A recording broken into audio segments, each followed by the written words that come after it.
Hello folks, welcome to this lecture on Erik Erikson and his 8 stages of man. Actually, this is better known as the 8 stages of psychosocial development. I'm going to be calling it the 8 stages of man because that's how I learned it originally. But this is a very fascinating theory. I'm sure you'll enjoy it. Okay, so Erik Erikson, 8 stages of man. Erikson was a pupil of Sigmund Freud. Erikson eventually split off from Freud due to his belief that instead of sex, it was social interaction that was what motivates personality development.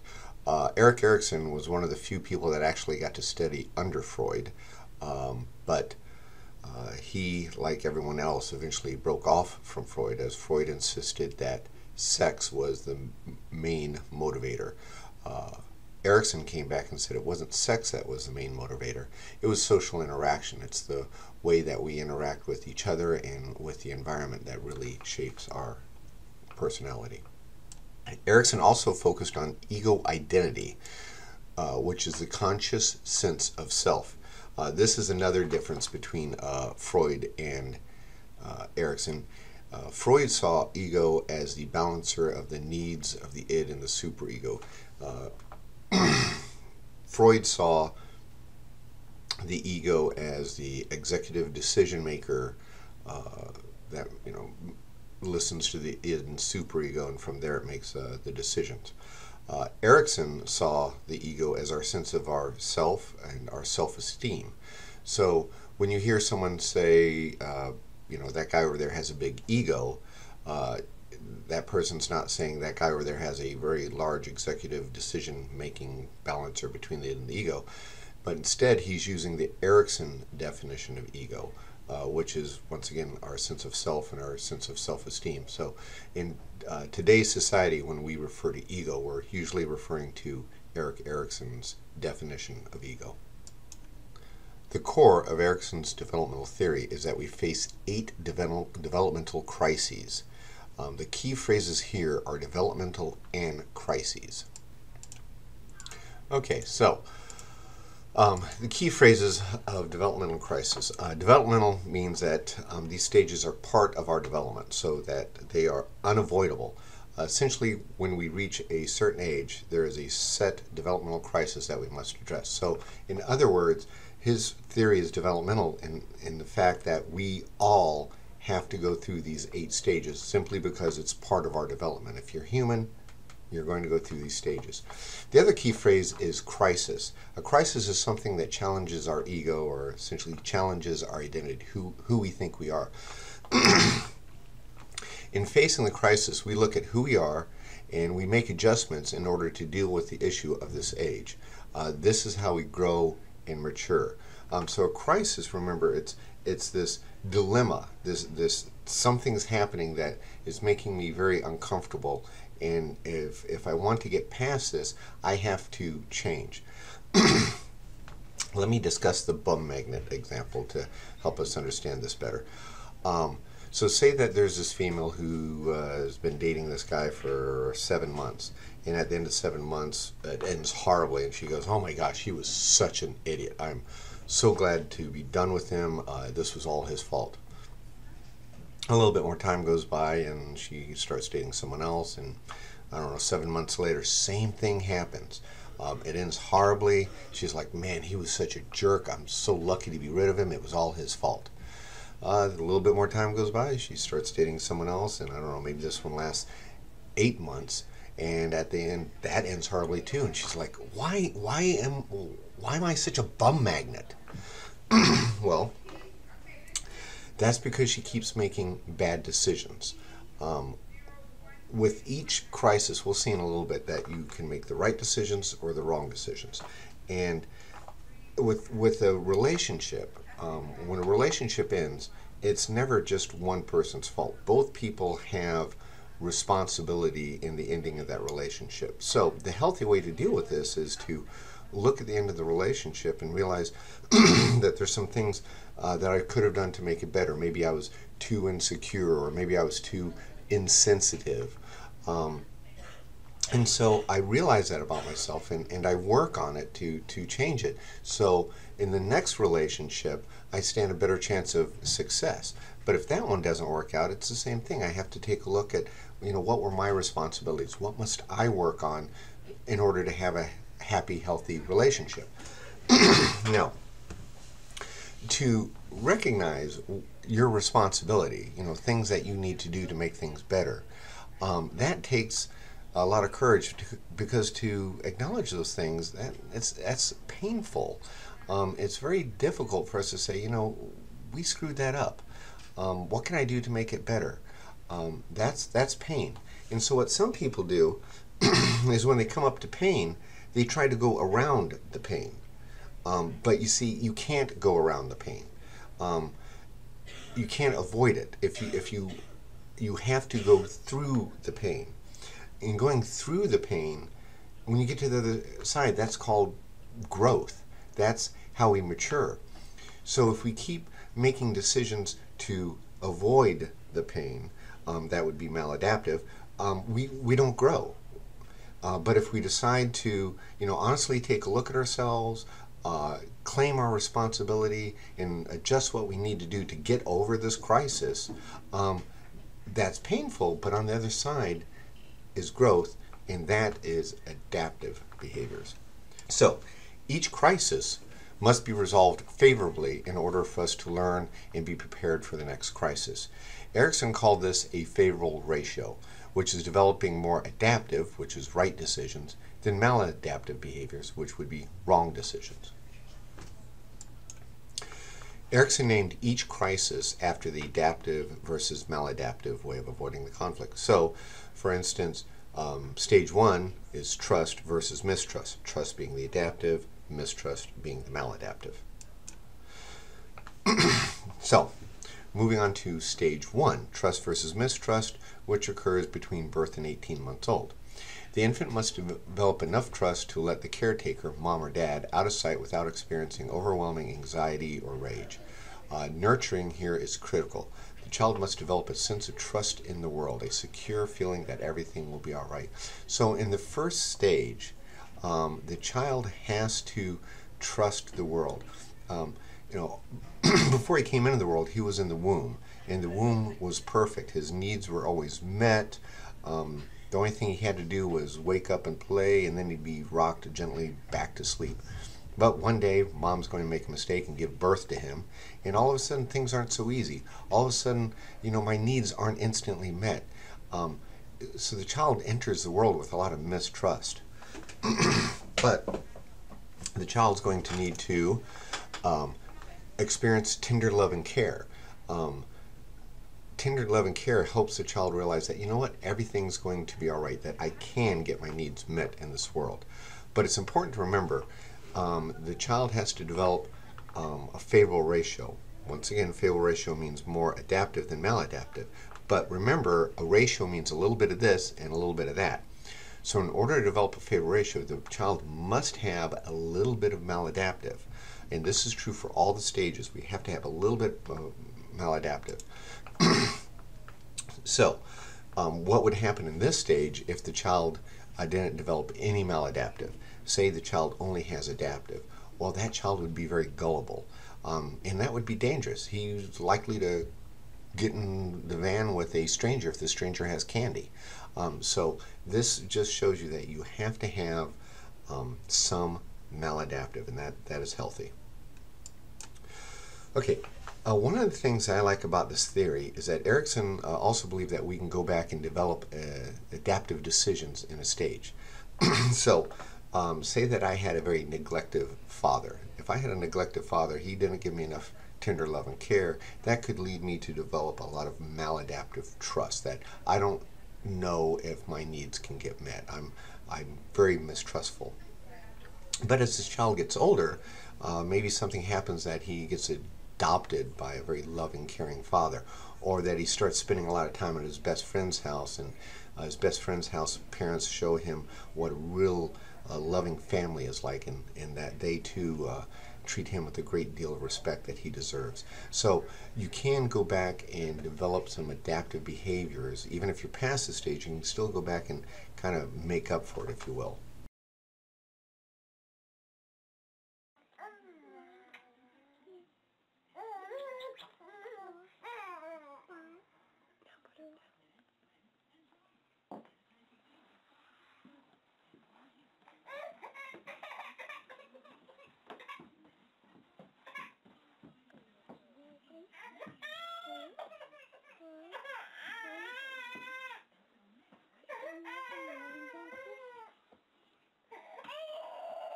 I'll come back and pick him up.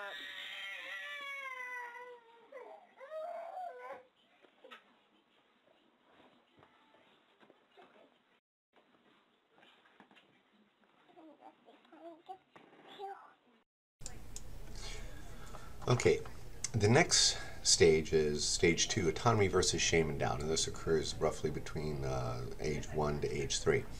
This is also known as the me-do stage. It's basically, these steps kind of build on top of each other. So the first step is I have to learn to trust in the world.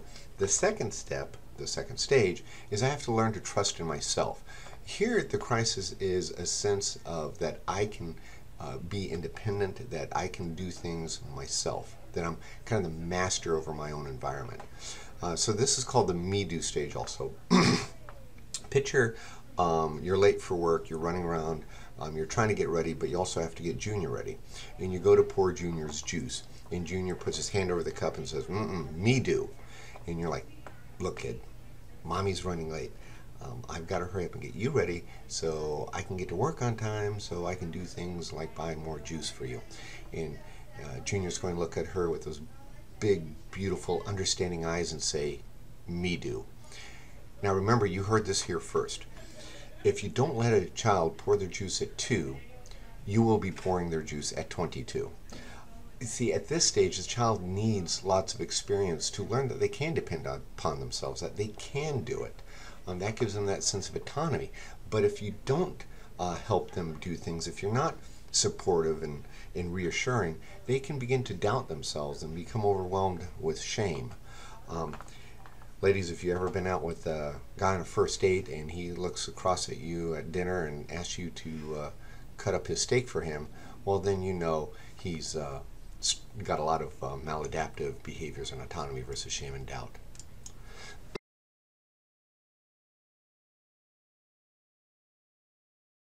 Which hole? Right here. Okay, and what do? You stick the end in there? You stick the end in there. Okay. And then you get a little loop. And then what do you do with that you side? do that again. Okay. That's my dad coming in. That's your dad? Okay. Hopefully he'll be quiet for our video. Okay, and then what do? Let's see. Can you turn your foot towards the camera a little bit? Okay, cool. Okay, so you like twist them together. You cross them and then one goes under? One goes under. Okay, And so then you do that again.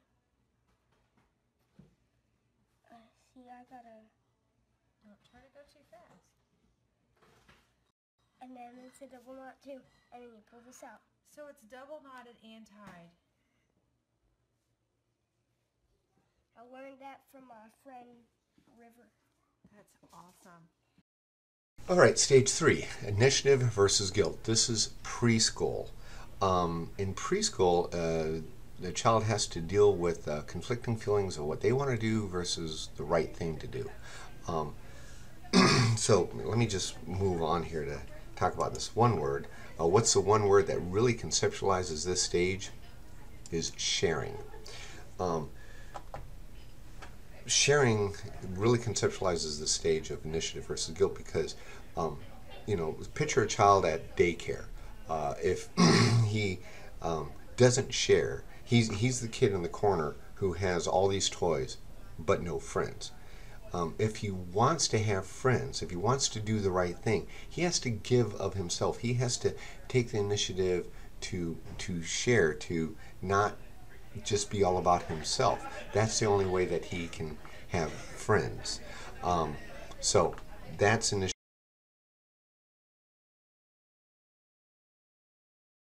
To see precisely how many questions they ask in a day. Here we go. Why have I got a camera in front of my face? What shall we do later? Can I have a baby brother? What's your favourite thing? Shall I swing? Can I have a biscuit? Can we start the question? Yes, let's go. Why am I putting ice cream on? Why are they called cupcakes? Can I lick my finger? No, wait till we finished. No. At the halfway stage, things are progressing nicely. Zachary has so far asked 122 questions. Stage 4, industry versus inferiority, school age. Erikson described the starting elementary school as the entrance into life. That's pretty appropriate because, you see, the big difference between preschool and school age is grades. You really don't get grades in preschool, but in school you do. Grades add pressure.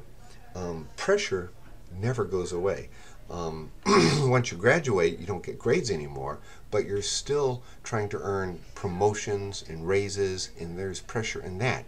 So that's why this stage is the entrance into life. We have to learn how to handle that pressure and not feel inferior.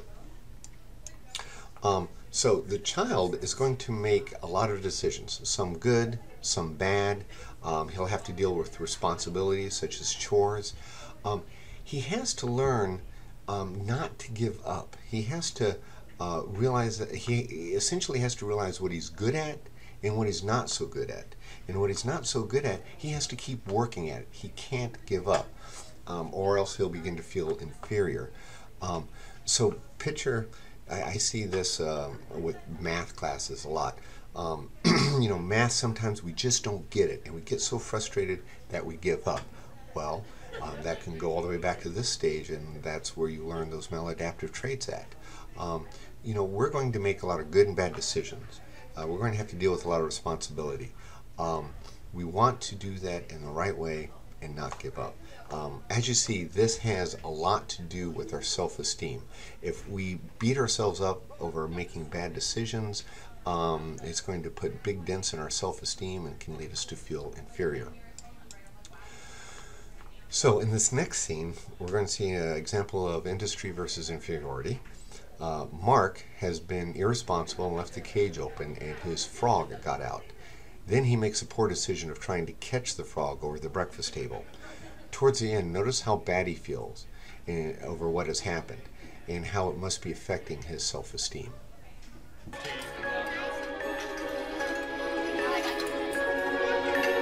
No, Mark!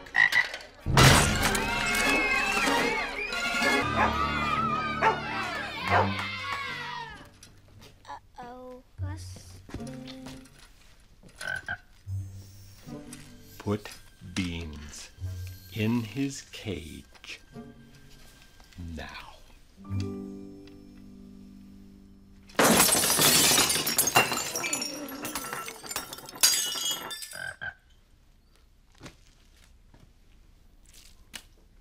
Is everything broken? Teacup with the flower on it broken? Nice move, FedEx.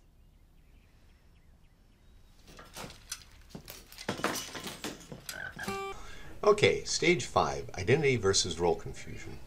This is typically adolescence.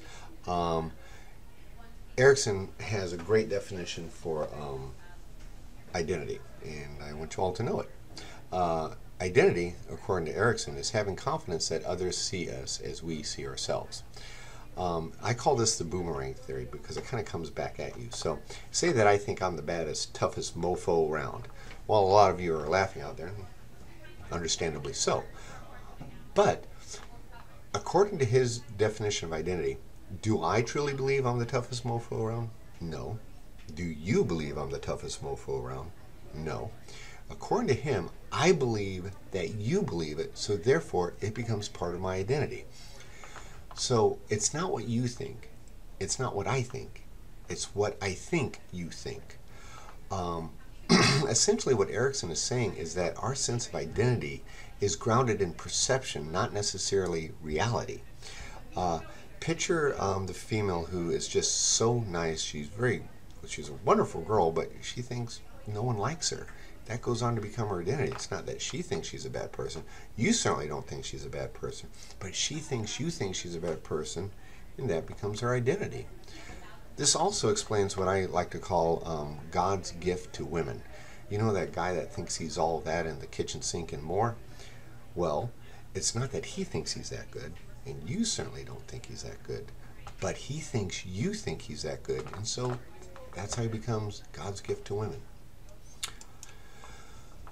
During the identity stage, we modify and synthesize what others have thought about us, what we've thought about ourselves, into a stable identity. So in this stage, friends and appearance are very important. Friends are very important because they kind of reinforce who we think we are. And our appearance is kind of the way that we identify who we think we are. You know, if I think I'm athletic, then I would wear more athletic clothes. If I am, you know, take pride in being more the geeky anime type person, I might wear more, you know, those types of clothes. So the way we dress identifies with who we think we are. Okay. Moving on to stage 6. We're going to wait for the next scene because I'm going to put stage 5 and stage 6 together, as you'll see shortly. Okay, so stage 6. The necessity at this stage is to develop and to be able to make deep personal commitments. You have to, essentially, the big thing that you want to know about this stage is Lieben and Arbeiten. Freud, Erikson's mentor, described this stage as Lieben and Arbeiten. Lieben is love, Arbeiten is work and career. We have to be able to commit to love, and that's pretty obvious. A commitment to love would be, you know, commitment to our spouse, and then later on commitment to children. But then we have a commitment to work, or better known as a career. A commitment to a career, believe it or not, that is very similar to a marriage. When you marry someone, you marry them thinking, you know, this person's going to make me happy for the rest of my life. Well, when you choose a career, what you're saying is this career, this is going to make me happy for the rest of my life. This is what I'm going to spend a lot of time doing each day for the majority of my life. It's got to make you happy. So there's a lot of similarities between commitment to love and commitment to a career. And the big thing here is you have to remember balance. You have to balance the two.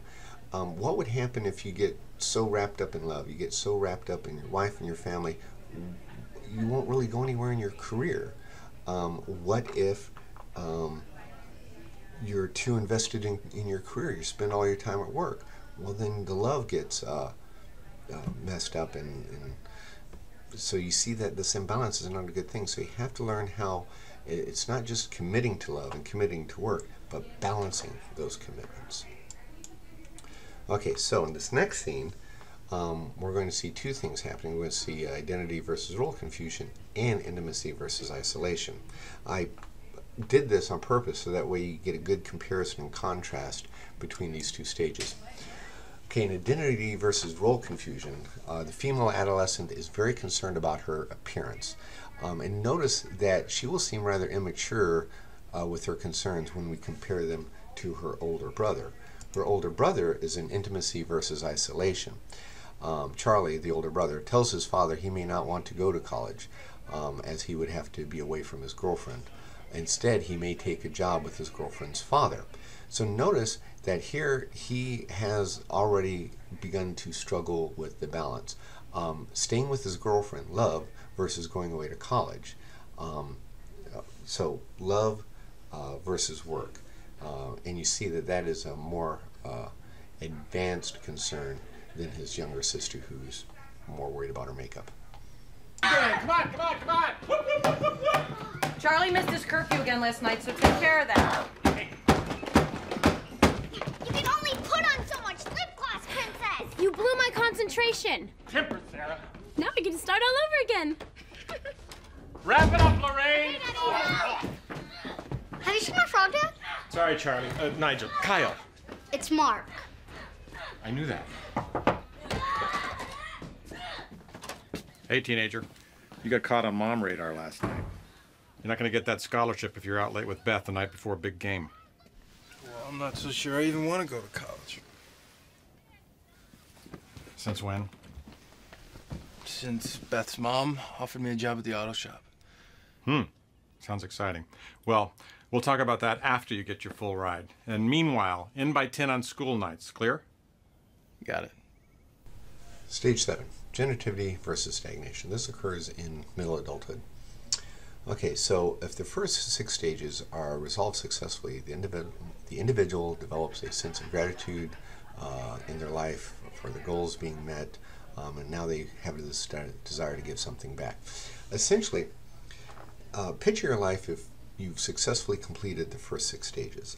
That would mean that you're happily married, you have a loving family, your career is going well. That's all stage 6. Stage 5, identity versus role confusion. You know who you are and you like who you are. Okay, so if you've completed the first 6 stages, now you feel blessed. You feel like things are going really well. So first off, there's this need to kind of like give back. If you know, I'm so blessed, I kind of want to share that. But this other part is that, you know, if I've been this successful, I want to give back. I want to kind of guide the next generation to help them out. So all this is all involved in that need to be needed. Okay. Grandchildren and community are very important in this stage. Community, you know, this is a time that, you know, volunteering becomes really important to you. You know, helping out the new guy at work, showing him the ropes. Grandchildren are very interesting at this stage because if I have maintained the balance in stage 6 between love and work, I have a good relationship with my children. My children are kind of like the gateway to my grandchildren. So if I have a good relationship, if I successfully dealt with stage 6, then in stage 7, when I want to hang out with my grandchildren, I can do that because I have a good relationship with my children. But let's say I spent too much time at work and I wasn't committed to my son as I needed to be. So when my son has grandchildren and I'm like, hey, can I come over and visit? He might be like, oh, I'm sorry, but I'm washing the car, maybe next week. So in other words, grandchildren kind of put the stage all together, because if I did stage 6 right, then I can see my grandchildren in stage 7. Okay, in this next scene, generativity versus stagnation, you'll see an older man giving fatherly advice to his young son about how scary and what a commitment parenting is. A little bit of background. The older man is talking about his youngest son who's just gotten into a lot of trouble. The younger son who's listening to the father talk, he has a younger son who's also having a lot of problems. So the parental advice here is that as a parent, no matter how scary, you have to hang in there. You know, when you were 2 years old, we thought you had polio. You know about that? Yeah, Mom once said something. Yeah, well, for a week, we didn't know. I hated you for that. What? I did. I did. I hated having to go through that. Caring, worrying, pain. It's not for me. And you know, it's not like that all ends when you're 18 or 21 or 41 or 61. It never ends. It's like your Aunt Edna's ass. It goes on forever and it's just as frightening. It's true. There is no end zone. You never cross the goal line, spike the ball, and do your touchdown dance. Never. I'm 64. Larry's 27. And he's still my son. Like Kevin is your son.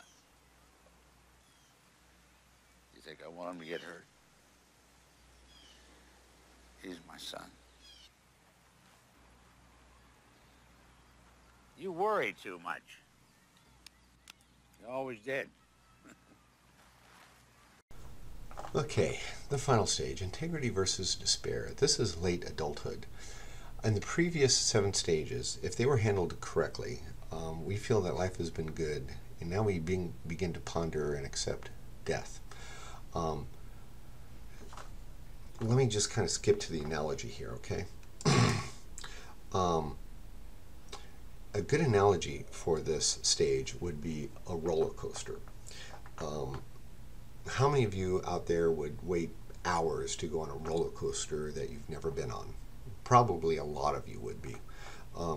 So you've waited hours to go on this roller coaster ride, and towards the end the air brakes hit, you start to lock up, and you rapidly decelerate as you pull into that station. What's the first thing that hits your mind? Well, it's going to be something like, is that it? Or, wow, that was great. Eventually you ask yourself, was it worth it? Was it worth the 2-hour wait? That is stage 8. Life is a roller coaster. It's full of ups and downs and twists and turns. You have to evaluate the ride and ask yourself the very important question, was it worth it? Would I do it again? Would I wait 2 hours in line?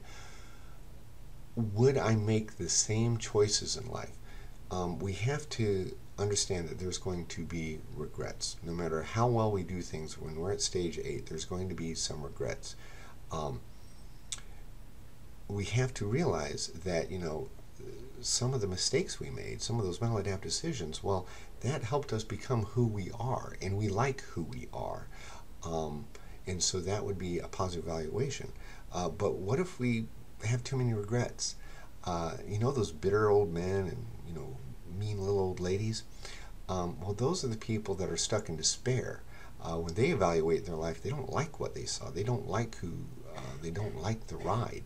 And so that leads to the bitterness and despair.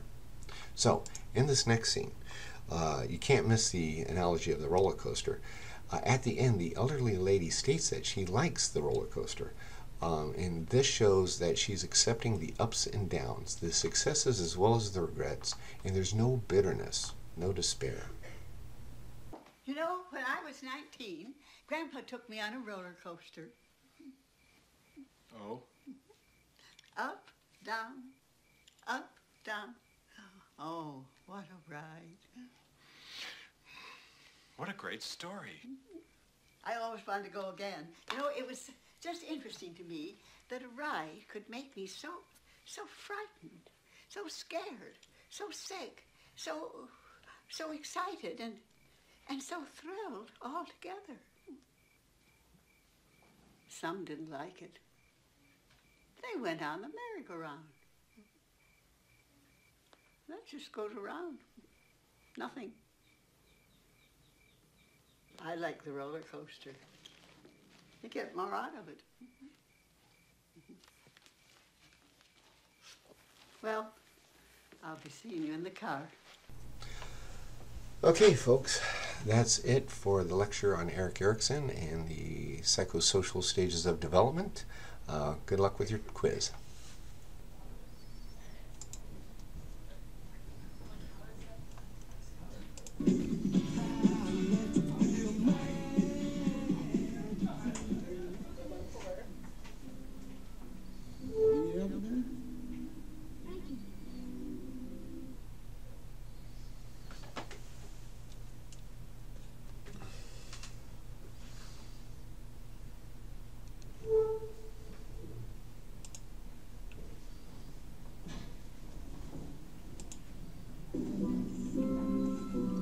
You need help with that? Thank you. Let me do it. You loop it, you swoop it, and you pull. You loop it, you swoop it, you pull. Situation out of where rush for a change. What's with the kid wearing a cummerbund? I let him wear whatever he wants to wear. Those boots are the best. Whose are they? I know, right? I think they're Kevin's. I'll have a hot dog with a mustard and Knish. Frankenstein, what do you want? 30 packets of ketchup.